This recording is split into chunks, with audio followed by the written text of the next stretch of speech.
Hello students, हम class 10th का chapter 4 कर रहे हैं जिसका नाम है क्वाड्रेटिक इक्वेशंस। इसकी एक्सरसाइज 4.1 चल रही है और आज इस वीडियो में हम इसका सेकंड क्वेश्चन डिस्कस करेंगे। ठीक है, जो हमारी लास्ट वीडियो थी उसमें हमने इसका फर्स्ट क्वेश्चन कंप्लीट कर लिया है। अगर किसी ने वो वीडियो नहीं देखी है तो मैं यहाँ ऊपर आई बटन पर प्रीवियस वीडियो का लिंक डाल देती हूँ, आप चाहें तो वहाँ से चेकआउट कर सकते हैं। इस वीडियो में हम इस एक्सरसाइज का सेकंड क्वेश्चन कंप्लीट करेंगे। तो स्टार्ट करते हैं सेकंड क्वेश्चन के फर्स्ट पार्ट से। जो ये हमारे पास सेकंड क्वेश्चन है इसमें हमारे पास एक स्टेटमेंट गिवन है जैसा कि आप देख रहे हैं, और हमें इस स्टेटमेंट की हेल्प से यहाँ एक क्वाड्रेटिक इक्वेशन बना के दिखानी है। ठीक है, यानी कि जो हमारे पास स्टेटमेंट गिवन है इसको हमने क्वाड्रेटिक इक्वेशन के फॉर्म में रिप्रेजेंट करना है। ध्यान रखना है यहाँ हमें उसके सॉल्यूशन नहीं फाइंड आउट करने हैं।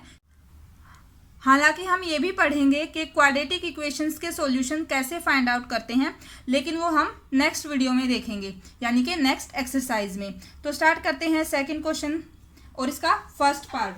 तो इसकी स्टेटमेंट है the area of rectangular plot is 528 metre square. हमारे पास कोई रेक्टेंगुलर प्लॉट है, उसका एरिया गिवन है 528 metre square. The length of the plot is 1 more than twice its breadth. जो उसकी लंबाई है वो एक ज्यादा है उसकी चौड़ाई के दुगने से।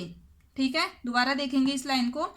मान लो जो भी उसकी चौड़ाई है उसका दुगना और एक ज्यादा, वो किसके बराबर हो जाएगी? उसकी लेंथ के बराबर हो जाएगी।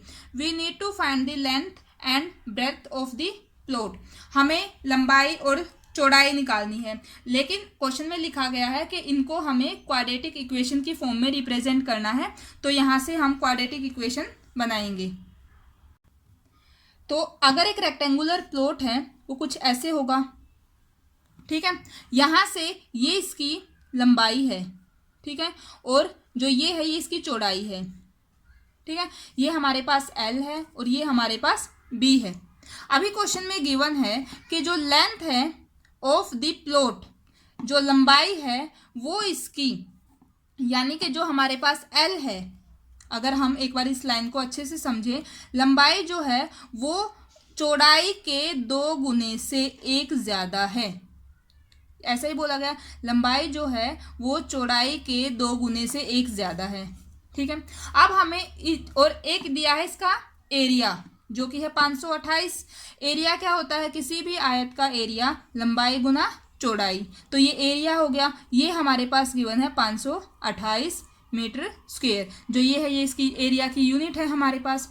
तो अभी हमें जो कंडीशंस हमारे पास गिवन है इनकी हेल्प से क्वाड्रेटिक इक्वेशन फॉर्म करनी है। अभी सबसे पहले आपको ये पता होना चाहिए कि क्वाड्रेटिक इक्वेशन क्या होती हैं। उसके लिए हमने इसका इंट्रोडक्शन पार्ट बनाया था जिसमें मैंने आपको बहुत अच्छे से बताया था कि किस इक्वेशन को हम क्वाड्रेटिक इक्वेशन बोलेंगे और किसको नहीं। तो वो आपको ध्यान होनी चाहिए। ठीक है, तो यहाँ से आप देखो क्वाड्रेटिक इक्वेशन के लिए हमारे पास वेरिएबल जो है वो सिंगल होना चाहिए, है ना। जो भी वेरिएबल होता है, जैसे अभी हम इसके फर्स्ट क्वेश्चन में भी पढ़ते आए हैं, वहाँ हमारे पास x वेरिएबल था, तो हमारे पास एक ही वेरिएबल होना चाहिए पूरी की पूरी इक्वेशन में। और सेकंड पॉइंट ये होता है कि जो भी हमारे पास वेरिएबल होता है उसकी जो हाईएस्ट पावर होती है, जो कि उसकी डिग्री होती है, वो कितनी होनी चाहिए? 2 होनी चाहिए। ये उसकी हाईएस्ट पावर यानी कि डिग्री होनी चाहिए। किसकी डिग्री? वेरिएबल की। ठीक है, और सिर्फ इक्वेशन में एक ही वेरिएबल होना चाहिए। ये 2 कंडीशन होंगी तभी हम उसको क्या बोलेंगे? Quadratic equation. अभी बात करते हैं इस क्वेश्चन की। यहाँ हमारे पास एक लंबाई है और एक चौड़ाई है ना। अगर हम लंबाई को x मान ले या चौड़ाई को y मान ले तो हमारे पास 2 वेरिएबल हो जाएंगे। तो उसके लिए हम क्या करेंगे? देखो, ये रिलेशन हमारे पास गिवन है जो कि क्वेश्चन में गिवन था। तो अगर हम b को x मान लेते हैं, यानी कि चौड़ाई को अगर हम x मान लेते हैं, इसको यदि हम x मान लेते हैं तो लंबाई जो है वो भी x की फॉर्म में कन्वर्ट हो जाएगी। अभी हम क्वेश्चन करेंगे तो आपको और अच्छे से समझ में आएगा। हम मान लेते हैं कि जो चौड़ाई है वो let breadth of the rectangular plot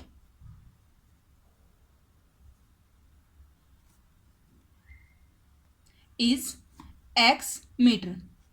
ये हमने मान ली, x मान लिया हमने, ठीक है। अगर ये इसकी चौड़ाई है तो लंबाई क्या हो जाएगी, जैसा कि क्वेश्चन में गिवन है उसके अकॉर्डिंग हम बात करते हैं।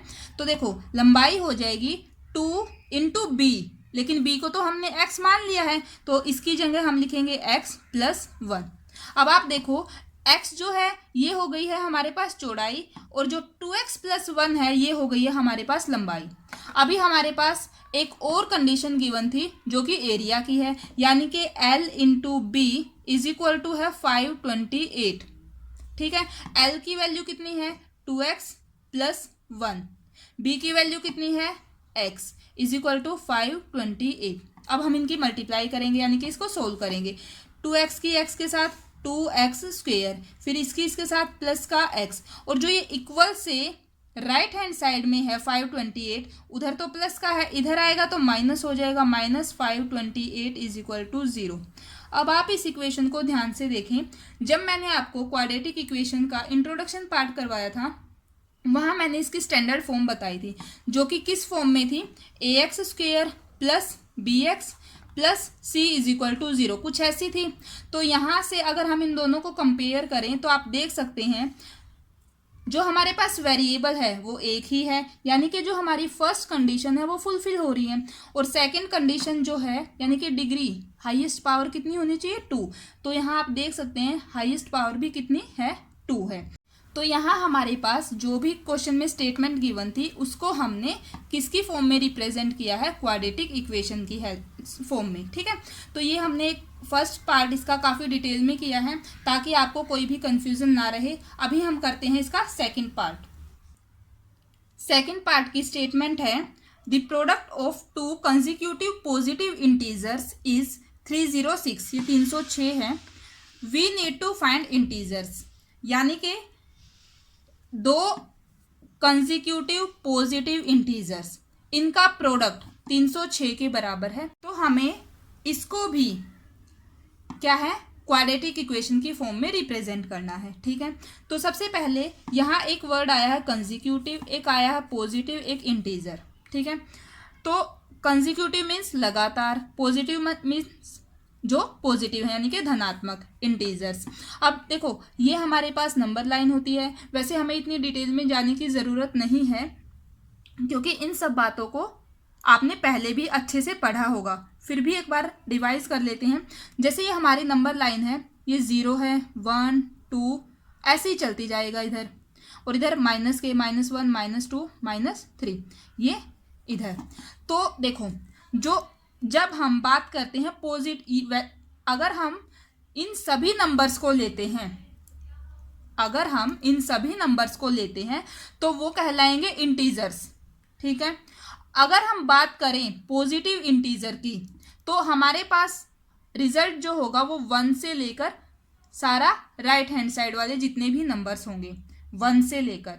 अगर हम बात करें ये हमारे कौन से हो जाएंगे, पॉजिटिव इंटीजर्स।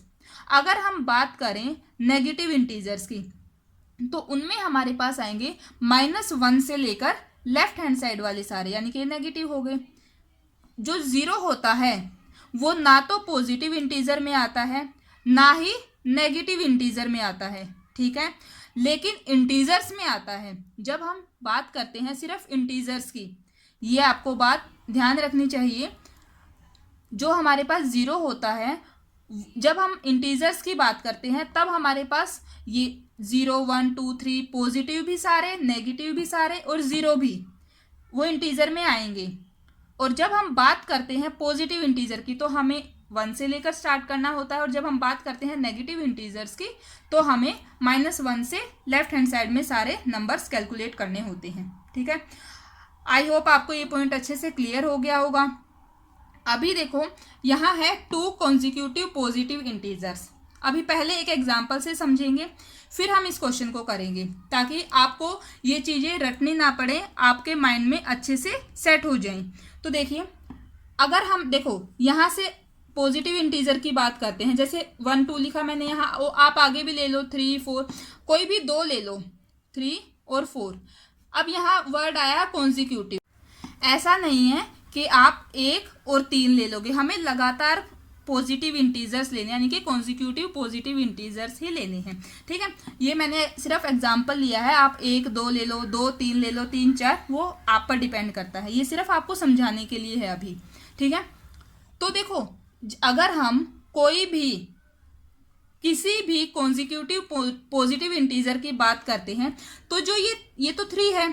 ठीक है, ये मान लो x है हमारे पास। ठीक है, तो नेक्स्ट पॉजिटिव इंटीजर कैसे आएगा, जब हम इस x में 1 जोड़ देते हैं, है ना।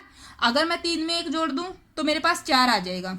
और एग्जांपल लो, जैसे हमने 17 और 18 का लिया, ये भी तो लगातार है ना, और पॉजिटिव इंटीजर्स भी हैं। अगर ये हमारे पास 17 है तो 18 कैसे आएगा, इस पीछे वाले में 1 जोड़कर तभी आएगा।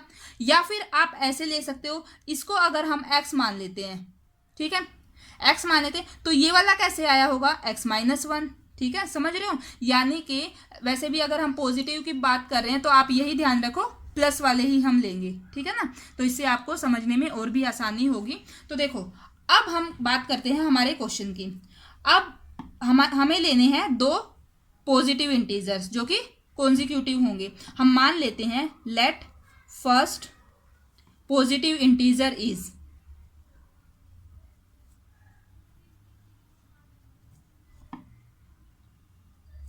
x। क्वेश्चन इतना लंबा नहीं है, बहुत ही छोटा सा क्वेश्चन है, लेकिन ये सारी बातें आपको इसके लिए समझानी जरूरी थी। ठीक है ना। अभी आप देखो, अगर हमारे पास जो एक नंबर है वो x है, तो आप खुद ही समझ गए होंगे इस एग्जांपल से, जो हमारे पास सेकंड पॉजिटिव इंटीजर होगा वो क्या होगा। तो हमारे पास second positive integer is x+1, है ना। तो ये हमारे पास x और x+1, हमारे पास 2 कॉन्जिक्यूटिव पॉजिटिव इंटीजर्स आ गए हैं। अब हमें करना है इनका प्रोडक्ट कर दो आप, x into x+1 is equal to 306। अब इसको सोल्व करना है और हमारे पास क्वाड्रेटिक इक्वेशन आ जाएगी। ये हो गया x² प्लस का x, उसको इधर लेकर आओ, माइनस का 306 इज इक्वल टू 0। ये हमारे पास क्वाड्रेटिक इक्वेशन आ गई है। यहाँ हमारे पास वेरिएबल x है और इसकी हाईएस्ट पावर 2 है, तो ये हमारी क्वाड्रेटिक इक्वेशन है। अभी हम करते हैं सेकंड क्वेश्चन का थर्ड पार्ट। सबसे पहले थर्ड पार्ट की स्टेटमेंट देखते हैं। स्टेटमेंट है Rohan's mother is 26 years older than him. Rohan की मम्मी की जो आयु है, एज है उनकी, वो 26 साल ज्यादा है रोहन से। The product of their edges 3 years from now will be 360। बोला गया है कि आज से 3 साल बाद उनकी जो आयु होगी दोनों की, रोहन की और उसकी मम्मी की, उनका प्रोडक्ट 360 हो जाएगा। We would like to find Rohan's present age. तो हमें इस जो भी हमारे पास कंडीशंस गिवन है, इनको हमने क्वाड्रेटिक इक्वेशन की फॉर्म में रिप्रेजेंट करना है। तो देखो हम किसी एक की एज मान लेते हैं, हम रोहन की एज मान लेते हैं x ईयर्स ओल्ड। ठीक है, let age of Rohan is, ये हम प्रेजेंट एज मान रहे हैं। ठीक है, वो कितनी है, x ईयर्स। ठीक है, मान लेते हैं x साल उसकी प्रेजेंट एज है। अभी देखो रोहन की जो मम्मी की आयु है वो उससे 26 ज्यादा है ना, तो उसकी मदर की एज कितनी हो जाएगी, age of Rohan's mother age कितनी हो जाएगी, x+26 ईयर्स। ठीक है, अभी देखो ये तो है दोनों की प्रेजेंट एज, लेकिन हमारे पास जो प्रोडक्ट गिवन है वो कब का है, यानी कि आज से 3 साल बाद उनकी जो आयु होगी, है ना। अभी देखो आज अगर रोहन x साल का है तो 3 साल बाद 3 साल और बड़ा हो जाएगा ना। तो अगर हम बात करते हैं आफ्टर 3 ईयर्स, ठीक है, 3 साल बाद, 3 ईयर्स फ्रॉम नाउ, इसका मतलब यही है कि 3 साल बाद। तो आफ्टर 3 ईयर्स अगर हम रोहन की एज की बात करें, ठीक है, हम लिखते हैं एज ऑफ रोहन, वो कितनी हो जाएगी, x+3, और उसकी मम्मी की एज कितनी हो जाएगी, age of Rohan's mother,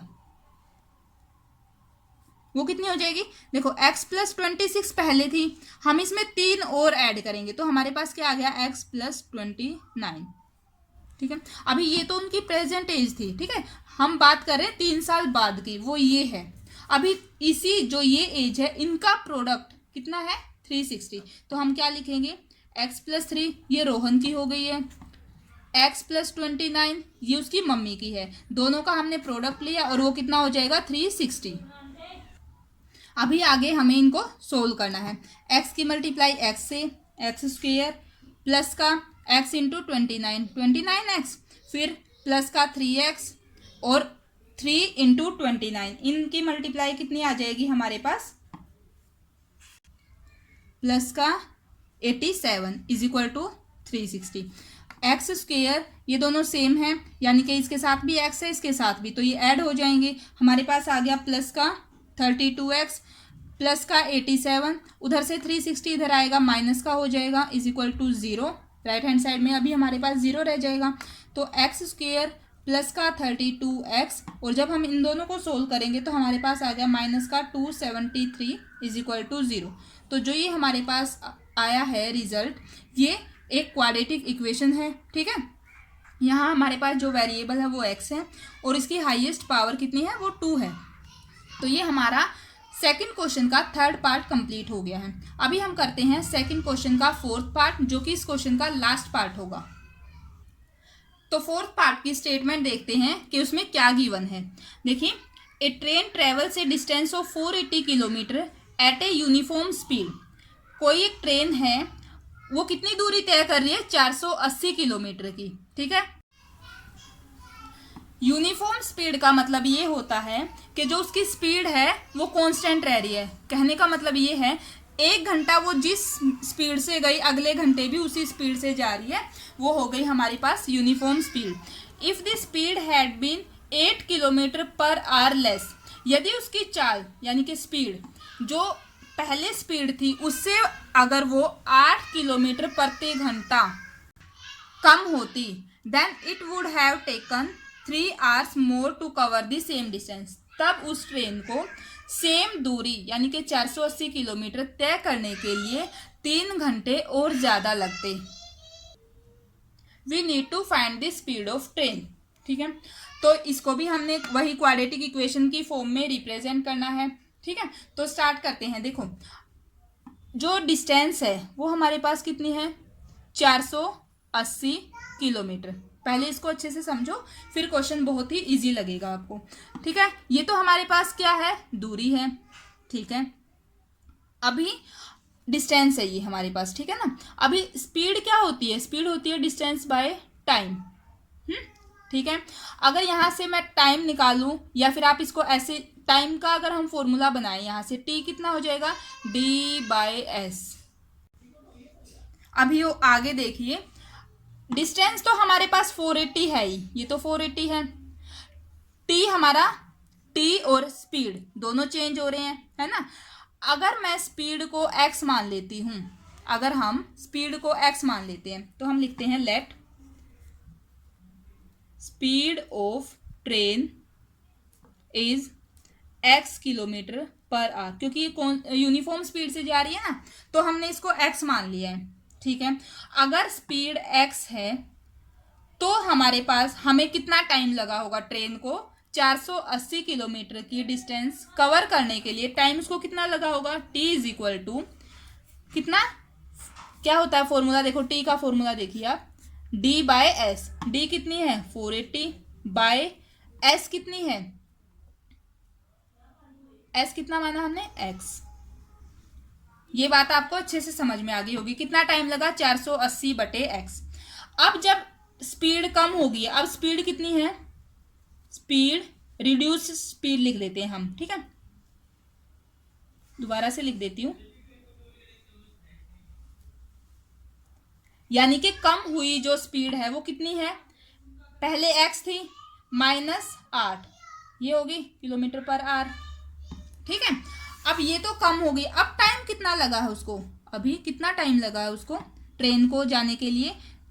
time देखो, टाइम उसको 3 घंटे ज्यादा लग रहे हैं अब, यानी कि अब अगर मैं टाइम की बात करूं, टाइम जो लग रहा है, पहले लग रहा था इतना टाइम, आप ये बात समझ रहे हो, पहले लग रहा था इतना टाइम 480/x पहले का टाइम, इस टाइम से 3 घंटे ज्यादा लग रहे हैं, मैंने 3 इसमें ऐड कर दिया, ये आया है सिर्फ टाइम। अभी आप बात करो राइट हैंड साइड की, ये हमारे पास टाइम आ गया, यानी कि इतना टाइम लग रहा है कब, जब उसने 480 किलोमीटर की डिस्टेंस कवर की है, और किस स्पीड से, x-8 से। बस आपको ये पॉइंट अगर अच्छे से क्लियर हो गया है तो आगे क्वेश्चन में कुछ भी नहीं है। इस चीज को एक बार फिर से देखते हैं। देखो, टाइम होता है डिस्टेंस बाय स्पीड, ये हमारे पास अब टाइम कितना लग रहा है ट्रेन को, पहले वाले टाइम से 3 घंटे ज्यादा, और इस टाइम में कितनी दूरी तय की, 480, किस स्पीड से की, x-8 से। अब हम सिर्फ इसको सोल्व करेंगे और हमारे पास क्वाड्रेटिक इक्वेशन आ जाएगी। ठीक है, कैसे सोल्व करेंगे, पहले इनका एलसीएम लेते हैं। इनका एलसीएम आ जाएगा x, ये हो गया हमारे पास 480 प्लस का 3x is equal to 480 divide by x-8, cross multiply कर दो, यानी कि 480 प्लस 3x की मल्टीप्लाई हो जाएगी किससे, x-8 से, और इधर 480 और x की मल्टीप्लाई 480x। अब आप इनको सोल्व करें, 480 इंटू एक्स 480x, इसकी जब हम इससे करेंगे तो देखो माइनस का कितना आ गया 3840, इन दोनों की मल्टीप्लाई जब आप करोगे, ये प्लस का 3x² और माइनस का 24x is equal to 480x। अब जो भी राइट हैंड साइड में है उस सबको हम लेफ्ट हैंड साइड में लेकर आएंगे। पहले हम लिखते हैं x² वाली 3x²। अब आप x और x वालों को, पहले मैं उसको इधर लेकर आती हूँ, प्लस का 480x माइनस का 24x माइनस का 3840, पहले जो भी हमारे पास लेफ्ट हैंड साइड में था मैंने सब लिख दिया है, और उधर से माइनस का 480x इज इक्वल टू 0। अब आप देखो ये प्लस और माइनस कैंसिल हो रहा है, हमारे पास क्या आ गया 3x² माइनस का 24x और माइनस का 3840 इज इक्वल टू 0। आप चाहो तो इसको इतना छोड़ सकते हो, आप चाहो तो इन तीनों टर्म्स में देखो 3 कॉमन आ रहा है ना, अगर हम यहाँ से 3 कॉमन ले लेते हैं तो देखो 3 हमारे पास क्या आ गया x² माइनस का इस यहाँ कितना आ जाएगा 8x और माइनस का 1280 इज इक्वल टू 0। मैं इसको एक बार दोबारा लिख देती हूँ, 3 into x² minus 8x minus 1280 is equal to 0। अब जो ये 3 है उधर जाके 0 हो जाएगा, यानी कि हमारे पास फाइनल रिजल्ट क्या आएगा, x² minus 8x minus 1280 is equal to 0, ये आ गया है। ठीक है, अभी यहाँ हमारे पास वेरिएबल x है और इसकी हाईएस्ट पावर 2 है, इट मीन्स ये हमने इसको रिप्रेजेंट किया है in the form of quadratic equation. ये हमारा 4th पार्ट भी कंप्लीट हो गया। मैंने अपनी तरफ से इनको बहुत अच्छे से आपको समझाने की कोशिश की है। आई होप आपको हर एक क्वेश्चन अच्छे से समझ में आ गया होगा। फिर भी अगर किसी को कोई डाउट रहता है तो आप नीचे कमेंट कर सकते हैं। और इसी क्वेश्चन के साथ हमारी फर्स्ट एक्सरसाइज कंप्लीट हो गई है। नेक्स्ट वीडियो में हम इसकी सेकंड एक्सरसाइज स्टार्ट करेंगे। तो फ्रेंड्स, ये थी हमारी आज की वीडियो। अगर आपको मेरी वीडियोज़ अच्छी लग रही हैं, आपके लिए हेल्पफुल हैं, तो प्लीज़ वीडियो को लाइक करना, चैनल को सब्सक्राइब करना और अपने फ्रेंड्स के साथ शेयर करना। Thank you.